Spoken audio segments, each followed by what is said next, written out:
Morning all, how are we? Welcome back to the Final Whistle for another stream. And today we're going to discuss, is Sean Dyche, the Ginger Mourinho is what they call him, for Leicester City? And we're going to be joined by Jacob Horsfall. He's going to give me the lowdown on the ex-Burnley man who did quite well at Burnley, much loved, and hadn't really worked out for him at Everton, Sean Dyche, but we're going to discuss his tactics, Brexit ball. We're going to discuss how we got the best out of the younger players at Burnley. Maybe not so much through the academy, but you look at the Trippiers, the Nick Popes, the Tarkowskis and players like that. And is Sean Dyche the closest Leicester City would very much get to ex-manager Nigel Pearson? Because we know Sean Dyche is a very big head in football. He's a very strong-minded character. And maybe he's the one to shuffle that fucking pack at Seagrave with the players being too comfortable. Maybe this plan is a man who knows how to get teams out of the Championship, to keep them in the Premier League. Is he the man for Leicester City Football Club is the question. So we're going to get Jacob in a second. Sean Dyche will be a good manager for Leicester. Depends what type of football you would want to see, Scott. Morning, Jack. Is Dyche the favourite after Ruud? I'm not quite sure. I mean, I know that Alex Crook was on about it yesterday. Dyche football, be happy protected 1-0 and taking a draw.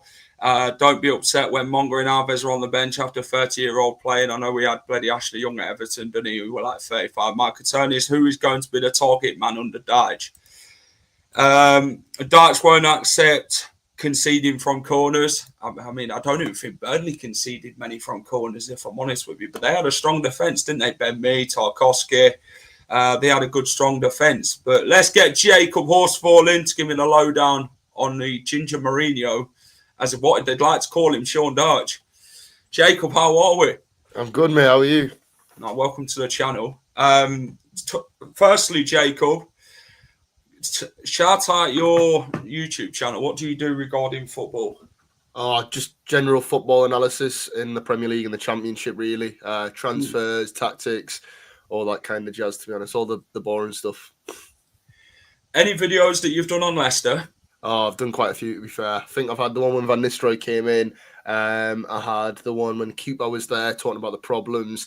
I had one where I was talking about the gap, how hard it is for Leicester, Southampton and Ipswich. And then once the new manager's sorted, I'll have another one out. What's your initial thoughts on Leicester last season under Ruud van Nistelrooy? Naive, I think. I watched a few games just for my own analysis, like just talking on the Man City game, for example. Really, really good. I thought he was really, really good against Man City. But it's the thing is, I feel like he tried to play a brand of football that was above the level of Leicester. Leicester's current squad, like you were trying to play these really intricate passes, get that close space in between players, trying to really break teams down through being technically better than them, which you just never ever were. You could not compete with that. So yeah, probably just more so naive, I think, from Van Nistelrooy to expect the Leicester players to be able to operate to the level that he wanted. And the club itself, it's been very much radio silence. Nothing's been sort of confirmed on Ruud van Nistelrooy. Sean Dyche has been a name mentioned. Danny Roll, who Burnley fans would know quite well last season, being in the Championship with Sheffield Wednesday. Two of them names, I mean, do you think they would be very much good fits for Leicester? Obviously, they're both two different types of managers, aren't they, with different styles of football? Yeah, to be fair, I think Danny Roll and Dyche both are pragmatic. Like Dyche gets this narrative about him for being this boring manager, which just isn't really true. He's just pragmatic, players first. He puts it in, he sets the team up to get the most out of them. And Danny Rose the same, really. He's got this kind of more exciting kind of, I think people perceive him as this more exciting manager type thing. But really with Sheffield Wednesday, he's played in a certain way to maximise the players he's got. He's got fast players, he's got tricky wingers, he's got central midfielders like Barry Bannon and Shea Charles who can play them deep passes in behind. So obviously the football's probably going to be a little bit better. Whereas Sean Dyche, when he's been in the Premier League, he's never had them really exciting forwards. He's had wingers who hit the byline and cross balls in, big strikers who want ahead of the ball, and centre midfielders who just run all day. So that's just kind of what he's had to work with.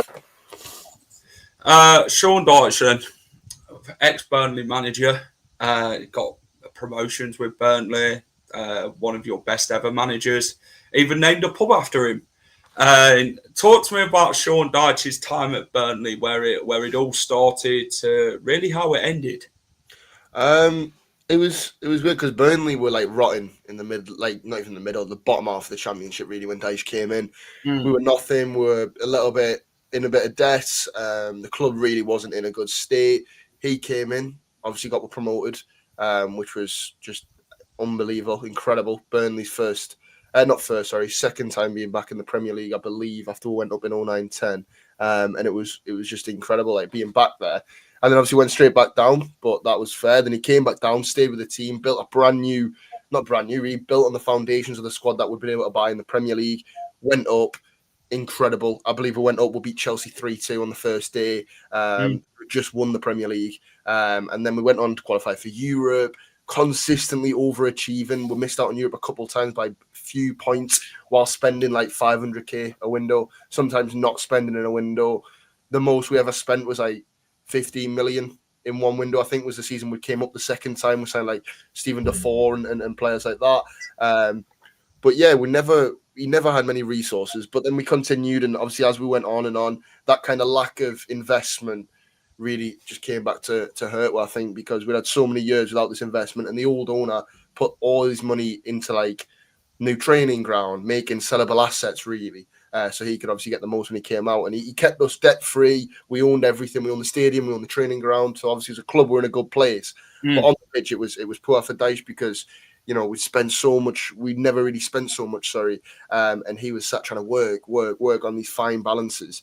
And then eventually, it came to the point where the new owners came in. The old owner wouldn't let them speak to Dyche to sort things out. So Dyche again had another task where he had to pull out of the shit, really. We were like 18th, I think, going into January. Managed to keep up. We stayed like 5th. We finished 15th or 16th.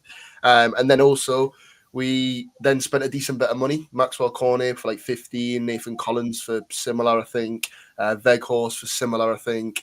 But that was 3 signings after, 8 years of real neglect really in the transfer window where we had nothing. We pretty much had a relatively similar squad to we had for like 7 years on the trot, other than Dwight McNeil coming through the academy. So yeah, then eventually got to the point where I think on top of the new owners kind of maybe looking for an excuse to get their man in, because I think if they'd came in and sacked Dyche, they would have lost the fans straight away, because Dyche he's a legend at Burnley. He's Burnley's best ever manager really. And then you have that idea that we went on a bit of a bad run towards the end of the season. I think the owners had that excuse to sack him and try and get a more expansive manager, which I think is what they wanted for the global brand. They wanted someone who they thought ceiling was higher. Like Dyche's ceiling isn't that high, but he keeps you up, where someone like Company have a really, really high ceiling. It might be a little bit harder to get going, but someone like Vincent Company at your club, you can reach higher heights under him, which is what the new owners want. They've said they want to be a team who can eventually be competing in Europe and stuff like that, which, I mean, if that happens, then, but I can't see it. But yeah, and then obviously Dyche left, went to Everton, had 2 really good years, well, a year and a half of really, really good time there, completely fixed them on and off the pitch. He said on that Oval, I think he said he went in and it was a disgrace. But he changed the club philosophy, changed the club mentality. And then I think it just gets to a point where, again, it's about that ceiling. A club like Everton aren't going to be happy just surviving like we were. But he did the job. He came in, kept them up, fixed things a little bit, got the players back fighting for the badge. And now he's moved on. And they can go in. They've got David Moyes, who maybe is a little bit more tactically diverse, and he can take them to that next level. But that's just him, I suppose. I agree. Jacob, Leicester City's been very much a club that have been linked with Sean Dyche yesterday. The Sun, I think it was Alan Nixon. I don't know if you'd seen much on the report regarding Sean Dyche to Leicester. Alex Crook then come back with, it looks like they will be sacking Ruud van Nistelrooy after July the 1st. Leicester don't want to be paying out the two managerial payouts in the same PSR year. Obviously, Leicester are in a bit of a PSR pickle, aren't they? And they don't know what's going to be happening with them, with the EFL and the Prem. Club sources have denied Sean Dyche has been lined up to take over. That's according to Alex Crook, because Alan Nixon said, well, when they do get rid of Ruud van Nistelrooy, Sean Dyche is very much the strong favourite to take over at the King Power Stadium, as well as Danny Rowe. But have you sort of looked much on social media of the fans' reaction of Sean Dyche at Leicester? Obviously, I've read most of them. Some are in favour of Sean Dyche. You know, they've seen what he can do in the Championship. They've seen what he can work with when being limited in resources. And he's proven he can keep a side in the Prem. Obviously, Leicester's sort of plan at the minute is get through this PSR problem and then sort of look at what's to come after. And do you think Sean Dyche would be the right man for Leicester? Yeah, I said, I think I said a while ago on Twitter that I think it would be literally the perfect appointment. You know, if you weren't getting a points deduction, I would have you as my favourites to get promoted under Sean Dyche. I also think with all the problems that you have going on off the pitch, when you've got like all these points deductions coming in, all this kind of, you know, the problems with Rudkin and things like that. I think that if there's any manager who can build that kind of siege mentality, fighting against the system where you've got this 12 points deduction, it's Sean bloody Dyche. He did the exact same at Everton. He rallied the troops, and I think another manager could have possibly struggled in that position he was at Everton, where they got that points deduction after working so hard to kind of turn the season around a bit. Whereas Dyche, you know, that's Dyche's bread and butter. Work fighting against the odds. That is what Sean Dyche does. And I think at Leicester, you know, you'll play pragmatic football, but football that I think you'll score a lot of goals. You won't concede many. And also, you've got this narrative about, you know, he's not going to play the youth, which just simply, literally is not true. I think with Leicester, we don't score from corners and we can't defend. So Sean Dyche is going to have to come in and do a real job on this bloody team itself. How would you describe him? I mean, you look at some of the big characters in football, what Leicester's had, Nigel Pearson, Claudio Ranieri, managers like that. How would you refer him to Nigel Pearson? I mean, he's a strong-minded character, takes no messing about. They either listen or they don't, and they're straight out when they don't. But how do you sort of refer him? Obviously, Leicester's had Nigel Pearson. They know how much of a strong character he is. Would you sort of refer them two together if you were sort of looking at managers' situations? Yeah, I'd say like one of the big ones that stands out to me, we went away to Anfield in lockdown, and Liverpool hadn't been beaten at Anfield in like 3 or 4 years or something like that. And we beat them 1-0. Ashley Barnes scored a penalty. And at half time, Jurgen Klopp was going mental. And I think Sean Dyche tells him to shut up or something as he's walking down tunnel. And then Klopp starts racing down tunnel after him. Dyche turns around and just stares at him. And Klopp turns straight back round and walks back onto the pitch. I think he's just one of them characters where you do fear him, you respect him as well. He's honest with the fans. Other than the injury stuff, you'll always say that they're back on grass and they won't play for 6 months. But I think that also comes back to the demands Sean Dyche has. You know, he demands so much from his players. And, you know, I've said before, like, if you've got players that are, you know, luxury players, as in the players that won't want to do the hard yards, they won't commit, they won't work hard, you know, the ones that don't fight for it, yeah, they won't touch the pitch. I'm in agreement with that. No, I think that's the type of manager you need, someone who will tell them as it is. Because if you look at Seagrave, there's been a lot of sort of expressions on Seagrave, holiday camp, centre parks. They're too comfortable. They're too lived up there. They're too don't want to do a lot until they're forced to. You know what I mean? And I think Sean Dyche would very much change the philosophy and the mentality of Seagrave. Is that something you'd agree with? Yeah, like again, like he won't take that kind of lack of effort. Like I think Dyche has said many times before, he said, if you're not great, that's fine. But if you run as hard as you can every single week, you'll give me a 7 out of 10. and that's all I want from you. You know, you can make mistakes, you can do whatever, but if you work hard, then what else? You can't really ask for much. And I think that's the same as a fan. You know, if you see someone who's a bit poor, you know, it can be frustrating. But if you see them running the hard yards, proper working, then you can't really complain, I don't think. And I think that's what he's going to try and bring in, the very best to bring in. And again, you know, it just depends on, as well, that kind of fixing of the mentality, which, you know, he will look to do. Also depends on how Leicester can operate in the transfer window, I think. Just as a Leicester squad isn't running on all four cylinders, so Dyche may be a good shot and kick some fucking ass. I think that's what they need at Seagrave, to be honest. A bit more of a reality check in the situation they're in. You look at Dyche himself, no nonsense. Obviously, he's got that meme, hasn't he, about him on the internet, where he's got a picture of him standing on a wall and none of this nonsense behaviour. And Dyche is one that Leicester's looked at a few times. He's not very much. There's been interest. He has done that. He's good friends with the director of football, John Rudkin. TalkSport said yesterday that Rudkin's the one who's pushing on Sean Dyche, and Top obviously has other ideas in regarding a manager, maybe a modern style football manager. What's it called? I think again, like with John Rudkin, I mean, I feel like it's very easy to hate him, and it's fair enough to hate him for some of the stuff that he's done and the decisions he's made. But again, I do really think Sean Dyche would be a great appointment for Leicester. Going up, he'd be great, I think, to get you back up.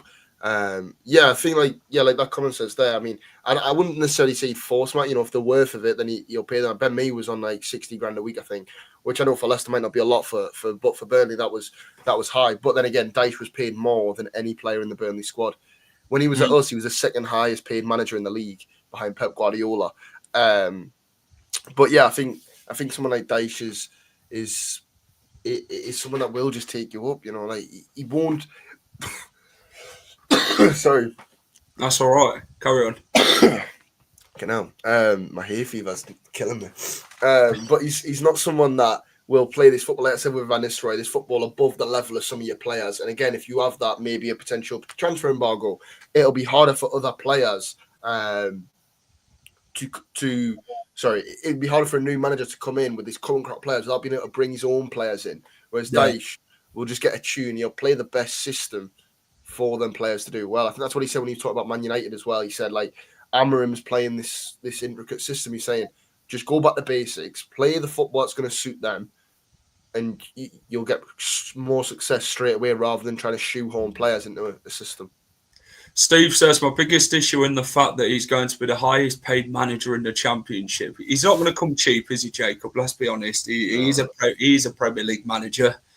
He's wanting to get back into work. Obviously, there was a video out the other week about a masterclass thing with Sean Dyche on his tactics and that, and he speaks quite highly of his tactics, doesn't he, and his formations and everything like that, to what he wants it to look like. But where do you think Leicester's got it wrong? They went from Enzo, which was a possession-based football build-up, did get them up from the Championship, first time of asking. But then Leicester moved quite quickly and done a complete 180 turn from Enzo football to Cooper ball. And then you go from Cooper ball, which didn't work, got rid of him after like 12 Premier League games. And then you bring in Ruud van Nistelrooy. And then Ruud van Nistelrooy is now going to lose his job at Leicester. So what does that sort of tell you as a fan looking in at Leicester with styles of football and that? Is it the fact that they're confused, they don't know themselves what they actually want? It was bizarre. I mean, I think when Cooper came in, I said it was the wrong appointment. I just never saw that working. Not only does he have that, he was already hard to be approved because of like that Nottingham Forest connection, but also the fact you can't go from Enzo Maresca football straight directly to Steve Cooper football without also spending a lot of money to make it easier for him. You know, you didn't really have many of the type of players Steve Cooper would need to play his football. I know he signed a few, but none of them really moulded into what he wanted. And you've also got to think the money he spent in the Premier League to get his football to work. He spent, he brought PSR not multiple times, brought PSR, spent, hundreds and hundreds of millions to keep them up. And I think Steve Cooper was a decent manager. And if he maybe had that back, and he could have possibly done a better job. But to then sack him and get Van Nistelrooy, again, it just don't make sense. I feel if you're going to lose Maresca, Van Nistelrooy should have been appointed straight after Maresca went. If you want to continue that style of manager, rather than going to a new pragmatic coach who's more of a firefighter potentially, or is going to, I think Steve Cooper's going to go on to be a firefighter manager, and then sack him and try to go back to that football that he once had without having a summer window to support playing that possession-based football in the Premier League. It's just mental. It's mad. Talk to me about the academy at Burnley. Sean Dyche never really used it, did he, to an extent at all? Leicester have brought in Jeremy Monga, Ben Nelson through in recent times, and Will Alves has been one of them who was at Cardiff last year in the Championship. What was Dyche like regarding the academy? He was really good because I think, with Burnley, we've only just got to Cat 1, and that's because the new owners have put loads of money into the academy. Like, the academy isn't great, really. And you got to think, Dwight McNeil came through. Bobby Thomas, who went on to play for Coventry, he came through under Dyche. Nick Pope was young when he came through. He wasn't necessarily the academy, but he was a young lad. Tarky was a young lad as well. And I feel like, again, there's that kind of narrative, well, who's he supposed to play from that academy? There's no one there that's any good. So you can't just say, oh, you can't use youth because he didn't use some stinker who's going to, maybe not even make it in general football, because why would he do that? Again, I said before, he plays what's best for the team. And someone like McNeil came through, which obviously he was incredible. He came through when he was like 18, freshly turned 18, and he was incredible under Sean Dyche. And then Bobby Thomas came through, and I feel like if you have a centre-half coming through under Sean Dyche from the academy, you have to be a top centre-half because he demands so much from his defence. But yeah, Bobby Thomas came through, made a few appearances in the Cup and stuff like that, and then he was sold on for a decent fee to Coventry, yeah. But yeah, like you can't. I feel it's hard to judge him on his spells at Everton and Burnley because when was the last time either of them really produced a top talent outside of the managers? We since Dyche has left again, we've not really used anyone. We've used Darren Costello for 2 games, and then he's gone on loan to Scotland. Joe Barres is probably the only one, but even then he's not really played. He's played in the Cup a couple of times for the first team. So yeah, I think it's definitely got to be context rather than just blaming it on Dyche, I think.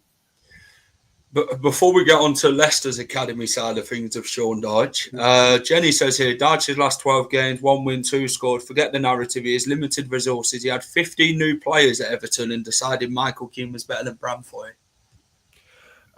Well, first off, that's his last 12 games. There's so many more things that come into play than just saying Dyche was bad. You've got to look at the players. The players were awful as well. And also the fact that once you've been going, once that down spell comes and you're under a tight position, it is so much harder to get things back up, if that makes sense. Like, you could be in a really bad position like they were after a bit of a run, and then it spirals. And I think it was just the fact Dyche's time came to an end. You can't use 12 games to rewrite him literally saving Everton from relegation, through coming in, guiding them through points deductions. You can't say, oh, well, he wasn't very good in his last 12 games. So yeah, we shouldn't rate him anymore, even though he saved her. Fair enough. So Leicester's academy, you'd have seen them reports about Jeremy Monga. We brought a Luco through. Ben Nelson, fantastic at Oxford last season. Like I said, Will Alves. We've got Fatawu, who isn't through the academy, but he's still young, still very good for the Championship. There's quite a lot of young players he can actually work with. Do you think he will use his resources quite well in what Leicester City have brought through? Yeah, I think you'll just use what fits him. If Jeremy Munger's going to be someone who's going to get the ball, beat his man, put balls into the box, or beat his man and hit the byline, then you'll use them. He's going to use anyone who fits the system. If these are young players who aren't necessarily going to fit into the way Dyche wants to play, I don't think he's going to crop things and accommodate for that. But if he comes in and you've got some young lads, like maybe Nelson and stuff like that could be a good fit, and quite a big lad, he could be a good fit. If he has players there that come in and fit the way he wants to play, then you'll give them time. Talking about the age thing of Sean Dyche's squad, I believe Burnley was 29? And then Everton's were about 28.5. He obviously likes a few experienced heads, doesn't he? Frank talks about here, are you in D Cordova-Reid? Obviously, at Everton, he had Ashley Young. Used a couple of older heads at Everton. What was his philosophy at Burnley regarding the experienced players? Because you had quite a few, didn't you? Was Marnie one of them at one point? I think, yeah, Dean Marnie, yeah. But honestly, I think it's older heads usually come cheaper than buying like young, exciting prospects. Like you can get these older players who maybe have been on the downfall of the bigger clubs or playing in the championship or playing really, really well. They come cheaper. So it was easier for it. And also you get that low risk aspect. Dyche was all about with us.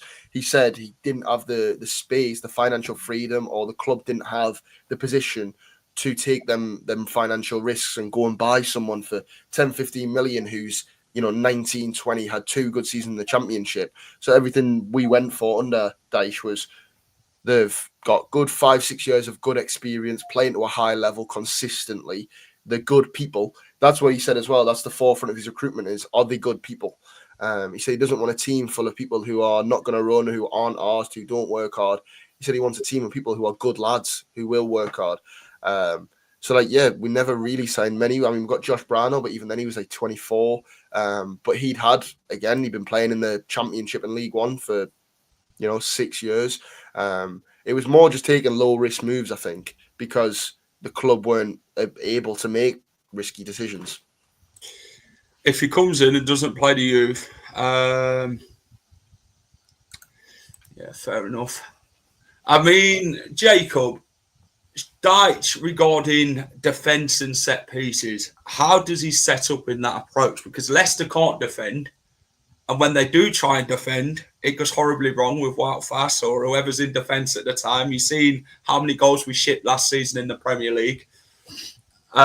Set pieces, like I said, barely even scored any, to be fair. Could barely probably even defend them, to be honest. But how do you think he'd change that? Well, he's got his coaches and stuff like that who are like the set piece coaches and things like that. He's had the same group of coaches for years. I mean, since he was at Burnley, they've all been they were at Burnley, then they went to Everton together. But again, it's also probably bringing in a bit of height at the back line and maybe a little bit more confidence other than someone like Wout Faes. He is abysmal, isn't he, really? I know he's all right in the Championship, but... If you want to get rid of something. No, all right, I'll stay away from Faes. It's all right. I know he's all right in the Premier in the Championship, but I feel like that's something that will just naturally be upgraded on. The defence needs naturally big upgrades, I think, and that'll probably be the forefront of Dyche's recruitment. And then also look at midfield, possibly, because, again, there's a few luxury players in that midfield who don't want to do the hard yards. Fair enough. Tactics. What's formation like? I know Enzo used to play a 1 up front with Vardy. He'd play a 2 with Fatawu and Mavididi. He'd have Ndidi playing as a more attacking role, and Ricardo would then go into a right back position, moving into midfield to sort of fill that hole. What is Sean Dyche like when it comes to tactics and formation? Again, it's like always having that defensive solidity at the back. Like I know under Enzo Maresca at times you ended up with 2 players at the back and everyone in central, in midfield and attacking spaces. Whereas I feel like at Burnley it was more of like 3 at the back at all times at a minimum, so that you can stop them transitions, and we'd play with like a 3-3-4 because you'd have the wingers that bomb on join the strikers, whip balls in. They'd have the 3 midfield because Charlie Taylor would bomb on, and then he obviously played like that more 4-2-3-1. Which was a little bit more attacking than I think there was at Burnley when he was playing at Everton, or coaching, at Everton. But it's hard to say without really evaluating the squad like properly and seeing who's going to be the potential coming in. I think you've kind of got to wait until you see the points deduction, what's going to be happening there, what the targets are going to be early doors, because that'll shape it. Again, I said he's pragmatic. He'll fit the system to the squad. It's hard to say.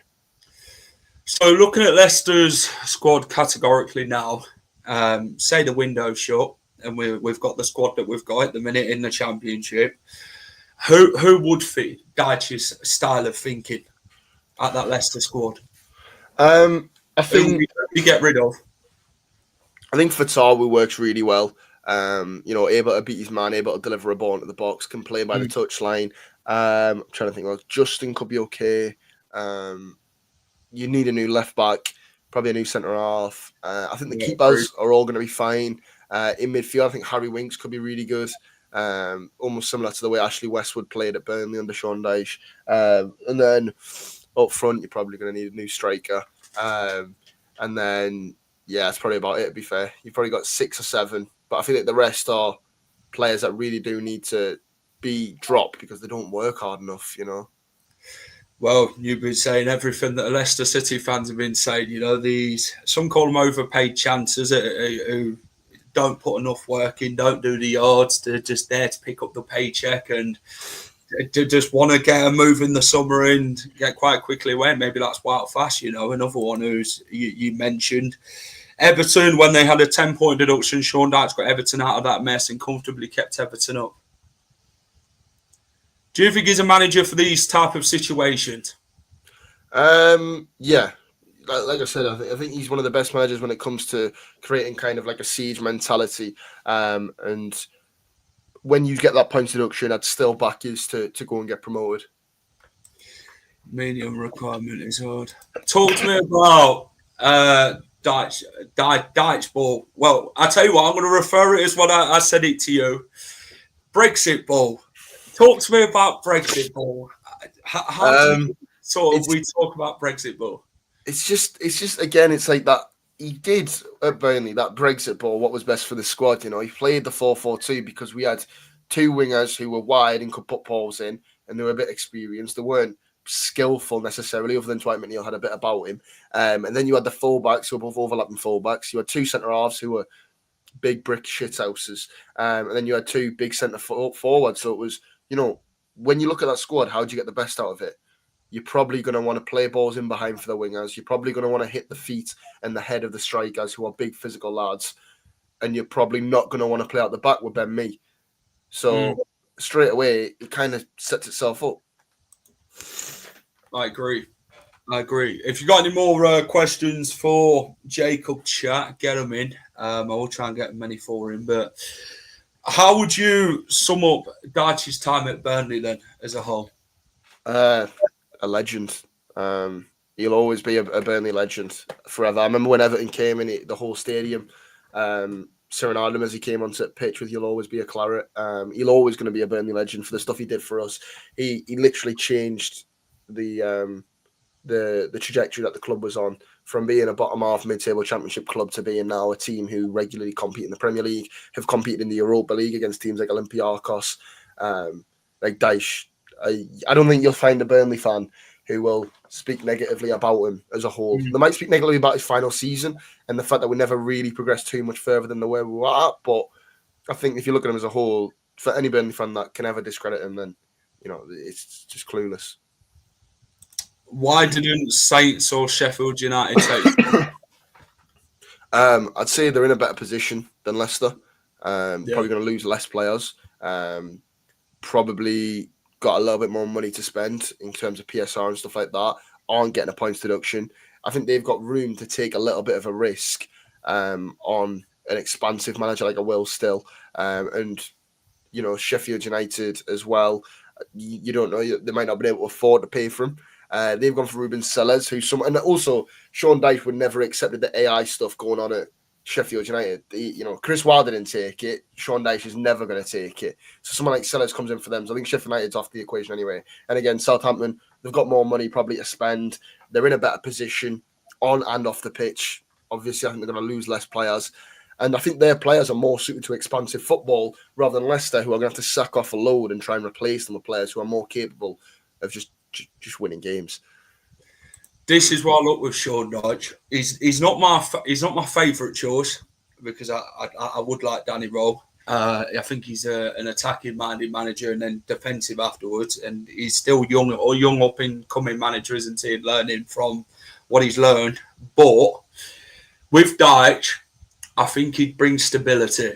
He would take no messing about. He'd be straight in on day one, sorting all this shit out. any bit of Nigel Pearson-esque Leicester City. And I'm not saying we should go back to that Nigel Pearson narrative of style of football and that and everything like that, but he's that type of character. No messing, would get rid of these high earners, get rid of players who doesn't want to be at the club, who can't give him that 100%, because he'll demand respect. He'll demand everything that he'd want. He did it at Burnley. Everton were the same. He demanded the way he wanted about it and everything like that. And I think with these players, I think he'd make them very uncomfortable than the real comfortable thing that they've got at Seagrave at the minute. I think he'd go in, he'd want the players that he can get in. Obviously, Leicester are going to have a very much low sort of budget, aren't they, to spend with PSR, Jacob? Yeah. I think, like that's what I said before, like with the fact that Southampton and Sheffield United have been able to go a little bit more expansive is because, again, they've got more money. So if they're bringing a manager who needs certain types of players to play his football, they can kind of go out there and go, yeah, okay, we'll bring some in. Whereas Leicester, might be a little bit more of, he has this group of players, make it work. And someone who plays a little bit better football, like Will Still, would be end up shoehorning players in, like we've seen with someone like Van Nistelrooy or a Russell Martin, shoehorn players in to play his way. Whereas Dyche, like I've said, will get the best out of what he's been given. I will say regarding Leicester that they need to actually realise what style of football they actually want to play, to be honest, because this is the issue when you come at these different managers and you swing in roundabouts, aren't you, when the board are not knowing what exactly the plan is.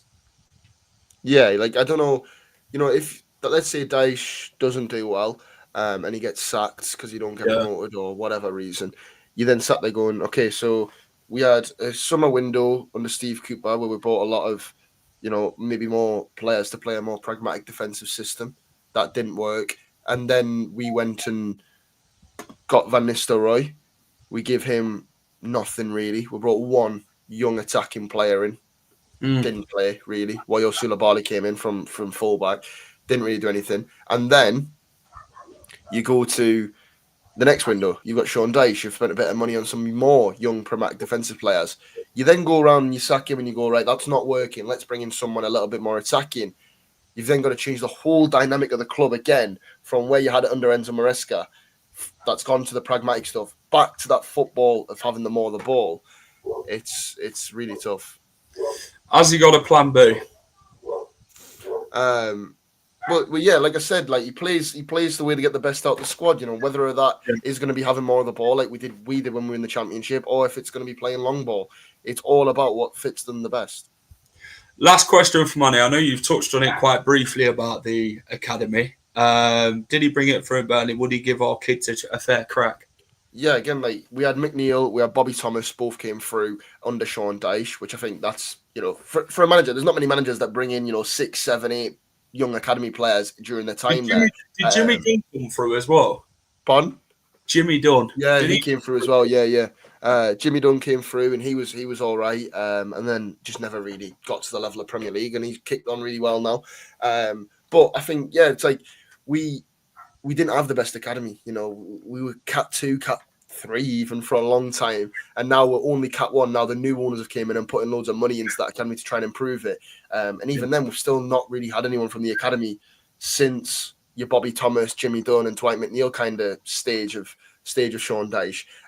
But I think, again, if you've got some academy lads who are mature enough and good enough to fit into the system and play the way he wants, then there is no reason that Dyche won't use them. He's a great man manager. Like McNeil said, he was brilliant with him, and he should sit and work for everything, because McNeil had been released by Manchester United when he was a kid, and he's saying, Dyche worked with him so hard.